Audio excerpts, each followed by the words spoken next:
What are some of the top 20 questions you are likely to get during your interview as a Scrum Master?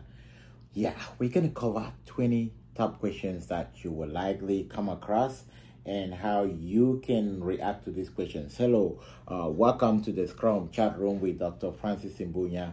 If you're new here, hit the subscribe button. For returning subscriber, thank you for always staying tuned because we are dedicated in bringing you the best of the best. Now, I'm going to be treating 20 top questions you'll likely get as a Scrum Master. But if you also check on the description below, you're going to see a link to 150 plus questions that you can possibly get as a Scrum Master. And then for those who are looking forward to have a safe certification, our next safe training is starting on the 30th. If you also check on the description, you will see a link on early enrollment discount. But we don't want to waste a lot of time here. Let's go straight into our questions. What are the top questions you will likely get as a Scrum Master? We want to look at 20. I'm going to go through the questions like really fast. I'm hoping I'm going to capture everything. But what we're going to do is going to give you a sense of what to expect. Now, the question number one, which is definitely, I think you should already be guessing what is going to be the question number one. Tell me about yourself and why you want to work in the role of a Scrum Master. Now, this question requires you to give an overview of what is your work history. Now, this question is like, walk me through your resume and why you think you're the best fit as a Scrum Master. All right, I'm going to answer this question based on myself. Hello, thank you very much. My name is Francis Imbunya, and I have about 15 years plus of leadership, cutting across project management, business development, and within the IT. I started my journey as a Scrum Master somewhere about 5 years back. And what really prompted me to start looking into Scrum was because I was working on a project which kind of engaged about 6 different countries, and it was really difficult kind of coordinating the report and also getting the people together. And being one of the project leaders, we're looking for possible ways that we could make the project work, and that is how we came into Agile. And when I read more about Agile and understood on how it can really help us really not only collaborate well with the daily stand-up, with the bi-weekly reviews, and bringing in the stakeholder within short intervals, that was the perfect solution we're looking for in that project. Now, I got more into it, got certified, picked my first role as a Scrum Master, and now it was a contract position, and also work in another different team. In my most recent position as a Scrum Master, all right, now I did a trick here, right? Sometimes I don't have to go through step by step all the position. I can give an overview, and I want to talk more recently about the most recent position. The goal is not that the interviewer want to definitely hear about everything that you have done. You want to pick out what is relevant to them, which is why I cannot skip. I just give an overview of what I've been doing as a Scrum Master. So I say 5 years, I work in about 3 different teams. In my most recent role as a Scrum Master, what I've done is that I work with a team of developers, and we are building an application. It's both a web application and also a mobile application that is helping individuals that need flexible workspaces to be able to find spaces. It's also helping corporate and also enterprises to find flexible spaces for their staff, especially those who are working offshore. Let's say, for instance, you have your head office in New York, and you want to keep a team in, let's say, Ohio, but you want the team to only go into the office maybe on Fridays, on Mondays when you have your weekly meeting. You can only book for Friday and Monday. You can always pay for the space the time you're using it. So the app is called HostFlex, which is more on how to kind of find flexible spaces for enterprises and also for your staff. All right, now you can go a bit detailed more about the application that you're working on, which is what is required now.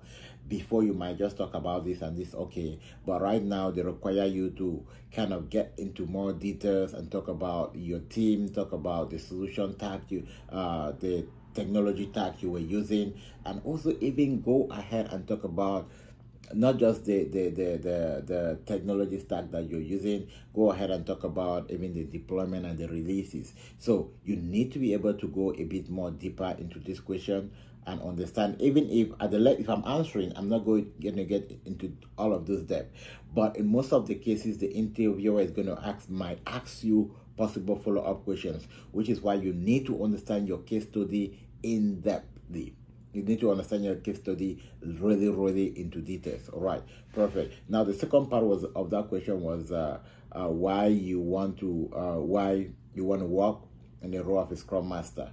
And in answering, tell me about yourself, I've already given the answer of why I want to work. Now the answer of why I want to work was built in my transition story, how I became passionate as a Scrum Master. So I don't need to answer that part any longer. Now question number 2 says, why should we hire you as our Scrum Master?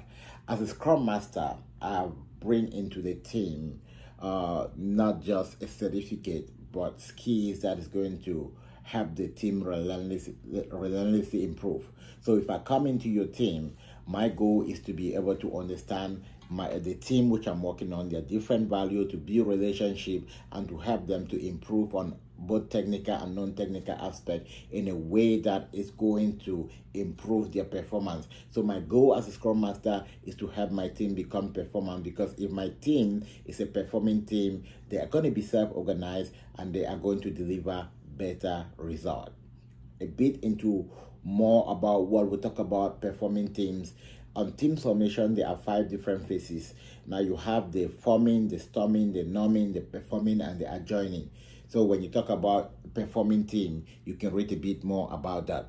Question number 3, in your opinion, what is the success of what is a successful Scrum Master? In your opinion, what is a successful Scrum Master? A successful Scrum Master is someone that's capable of guiding a team using the Scrum framework, helping the team to be able to deliver or to build and deliver product and incremental value. So a successful Scrum Master should be able to help the team, guide them on what to do, and help them to remove impediment. Now remember that one of your biggest roles as a Scrum Master is not just to facilitate event, but to help the team progress, is to help the team become relentless, to relentlessly improve. So an effective Scrum Master help the team complete their work, figure out what are the challenges, and help them remove all roadblocks. All right, number 4, tell us about an issue you had with a stakeholder and what you did to resolve it. Tell us about an issue you had with a stakeholder and what you did to resolve it. Now, this is a very important question. And why is it a very important question? Because this is a scenario where you can create the scenario. An issue you have with a stakeholder. You can say, okay, one of the issues I had with the stakeholder, when I joined my team, the velocity of the team was not really stable. So my stakeholder were not really happy because when we planned the work that we're supposed to take, we're not really delivering it. And now in my role as a Scrum Master, I knew that, okay, we're doing estimate rightly, and also I was ensuring that the team can only commit to what they're going to deliver. But I consistently realized that the team wasn't completing their stories on time. And because of that, it was really a conflict between me and my manager and the other, because they could not really understand. That was also kind of a tricky stuff for me to realize, to kind of sort out. But then I went with my team into a retrospective, and I had to use some of the problem-solving technique, like the fishbone diagram and the 5 why, really to find out what were some of the detailed reasons why they will commit to work and they're not going to finish on time. And now when I went a bit deeper into that, I realized that most of the team members were new and they were not familiar with the environment.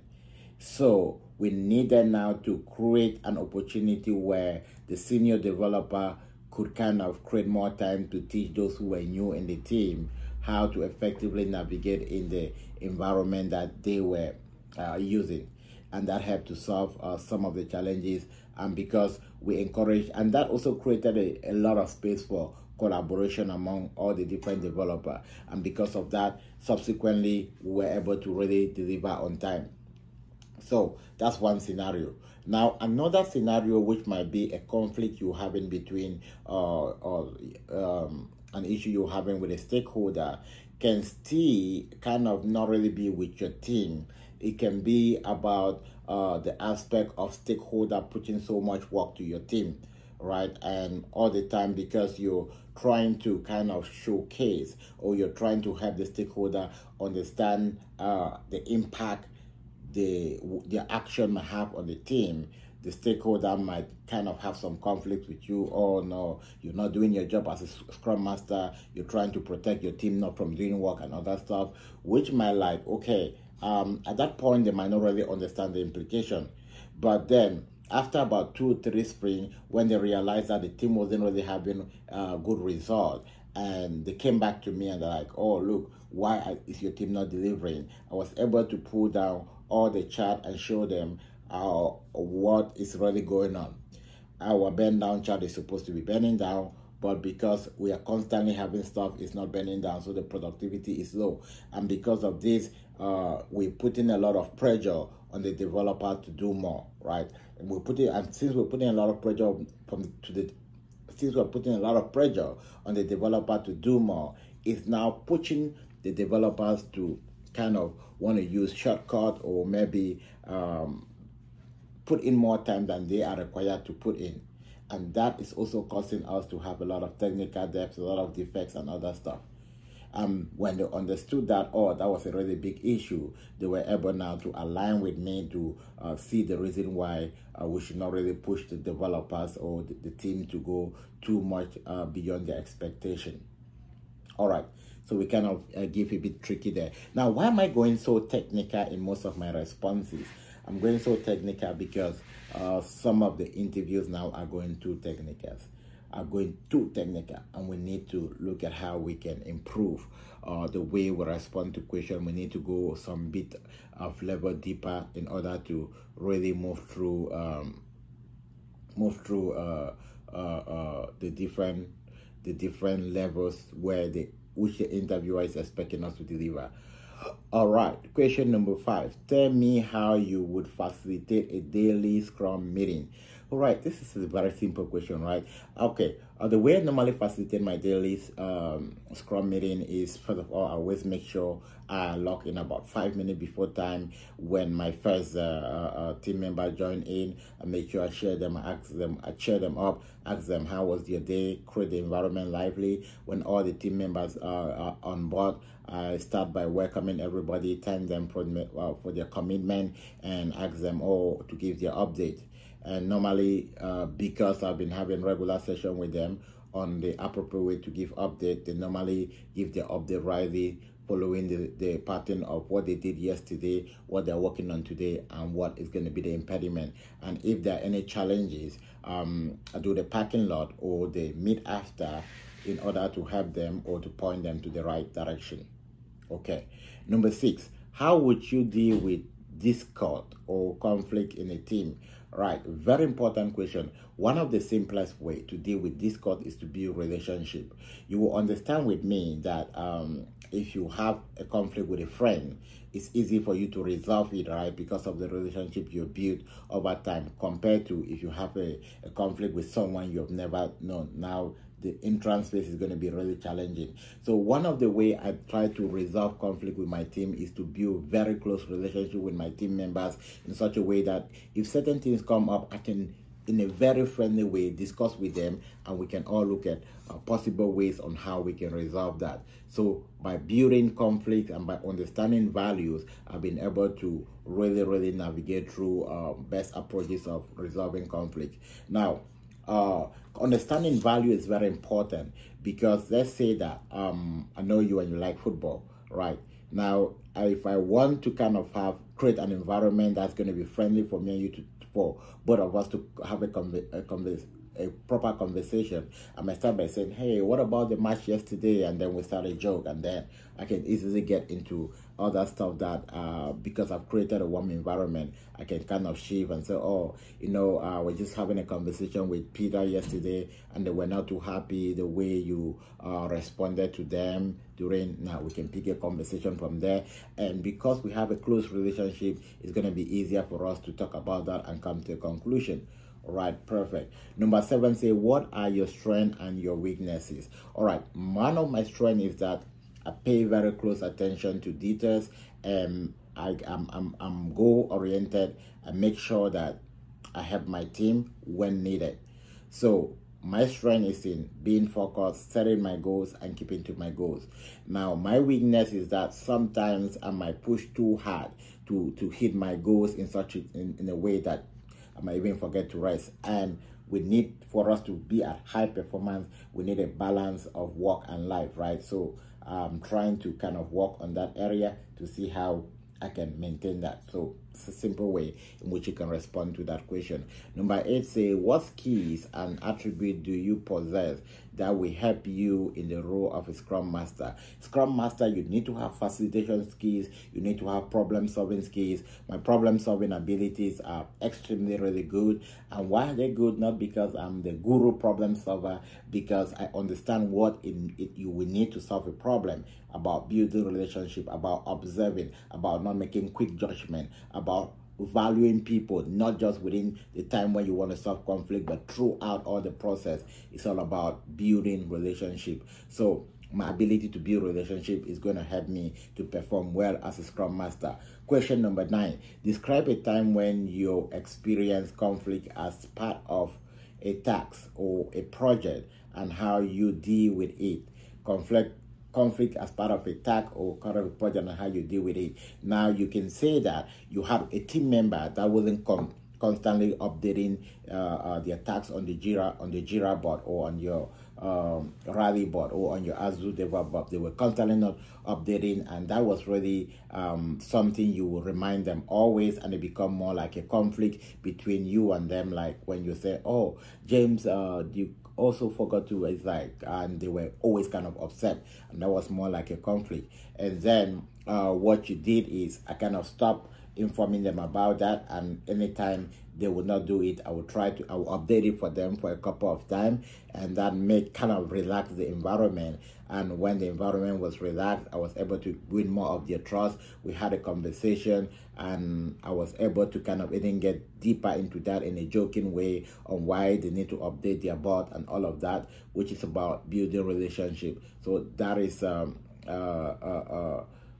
time experience conflicts as part of a task. So we're trying to complete. Now you might also push a bit harder to say, okay, we had an issue, and the stakeholder wanted us to complete one of the tasks as soon as possible, and we had only one DevOps engineer that could deploy that task. And because it was urgent, I tried to kind of push harder for them to do that. And because they already had so much work on their table, they were a bit upset about me really trying to push harder. But then I realized that, oh, I wasn't really supposed to be harder. I was supposed to, first of all, understand what they have on their plate before pushing the work to their table. And I kind of went back to them and said, oh, man, I'm sorry, I kind of pushed this too hard. I know you have a lot. What we're just trying to do is to do this. Can you please give a helping hand? And with that, we're able to come into a good compromise. All right. Number 10, tell me what you understand about a project life cycle. Project life cycle is about we build, test, and deploy, right? And also we plan the work that we want to do. Project life cycle is more similar to what you do in Scrum. You plan the work that you want to do, you do the work, and then you review it and you deploy it. So that's simply project life cycle. You build, you test, review, and deploy. All right.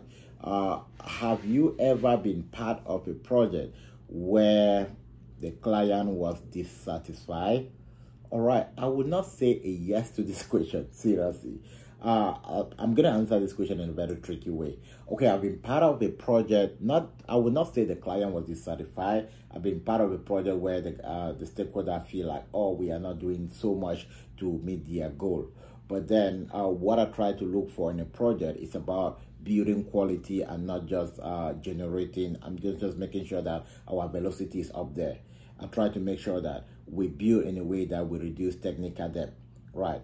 So sometimes some of the stakeholder the client might feel like, oh, you need to do faster rather than building quality. But most often I always take out the time to show them the advantages and disadvantages of building faster and building quality. And that has been one of my strategy, not to really have jump into conflicts or not to even get to where the stakeholder are not satisfied with the work that we deliver. Number 13, you are in a meeting presenting your plan of action to important clients and stakeholder. One of the meeting members says she doesn't understand a part of your presentation because it's too technical.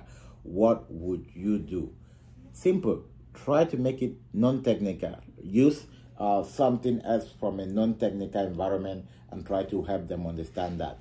For instance, if I'm explaining to you about the different APIs that we're building and you're not understanding, I can just say, okay, when we talk about API, just imagine that you need to talk to the president, right? But then for you to talk to the president, you need to pass through, different people to reach to them.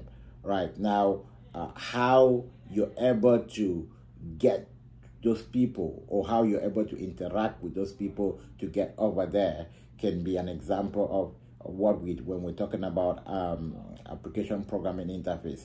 More or well, the process of us getting to a result. How do we kind of ensure that you still get the result? How do we ensure that you get a command? I can use something non-technical in order to explain that. I'm not sure if the explanation I did was right anyway. I'm not a technical person, but I was just trying to illustrate how you could explain a non-technical idea to someone that doesn't understand the technicality. Okay, number 14, why do you want to leave your current employment? My contract is ending. You can say, oh, I don't like the company, because if you don't like another company, you will definitely not like the other one, right? Your contract is ending, or you can say, oh, I'm not challenged enough, so I'm looking for a more challenging environment. Those are possible reasons that you should give. Number 15, what's your style of communication as a Scrum Master? Okay, for me, my style of communication, I love the free style of communication. I don't prefer maybe chat or emails, but what I try to do is I try to understand all my team members. There's some people that prefer more of emails, and sometimes I may ask them, oh, do you prefer me to send you an email or just a direct message on Teams or what? Yeah. So I try as much as possible to understand the different team members and their method of preference and try to communicate with them.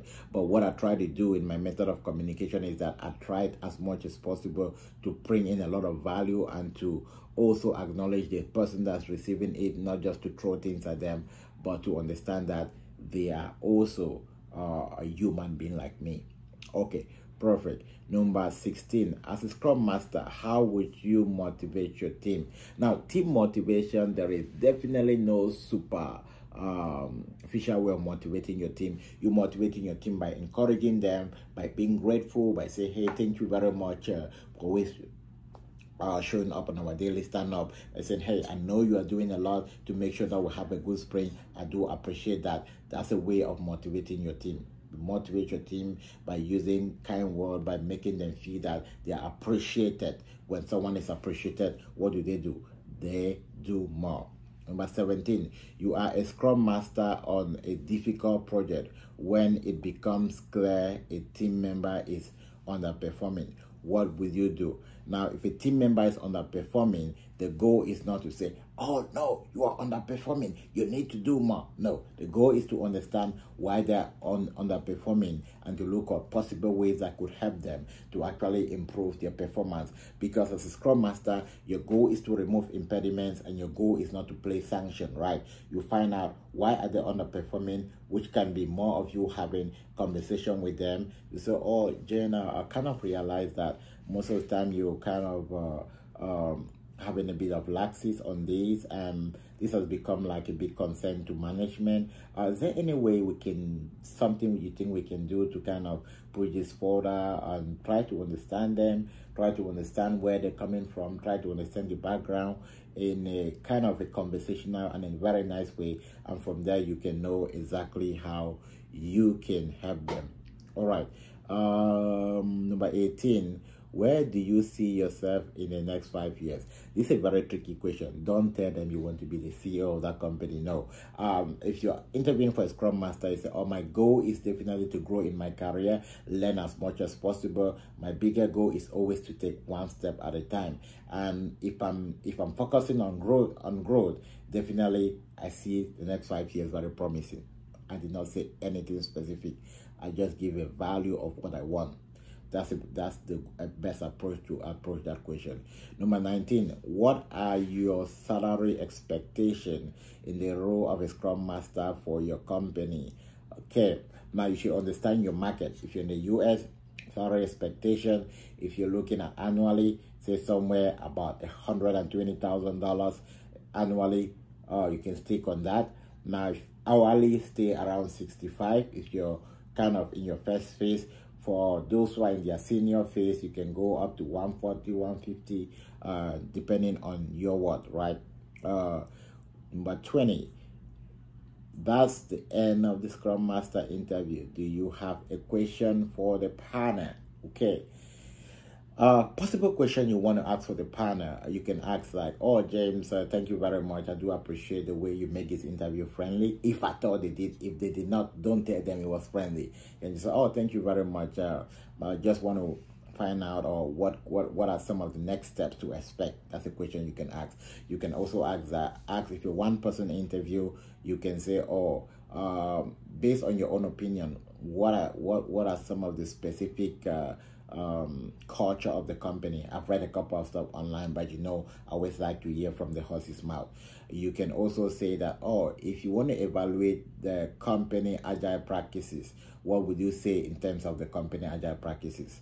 So those are a couple of questions that you may ask. Most importantly, do you have any feedback for me that can help me in my next interview? Always feel free to ask that. It's a very important question which a lot of people shy to ask, but when they notice that you're willing to learn, what happened? They always create that. They might create space for you even if you did not do well. All right, well, we made it. 20 questions, 20 top questions that you're likely to get. If you want more questions, check out our cheat sheet with over about 150 plus questions, which also answer all of these questions that we have answered. But don't forget to subscribe, don't forget to like, and also check our resource page. There's a whole lot of information in there. There's a whole lot of other in-depth teachings that can help you go more faster as a Scrum Master. For those who are already Scrum Master and they just want more practice, we also have a community for them. You can enroll to be part of that community. But to then, I'll see you in the next video.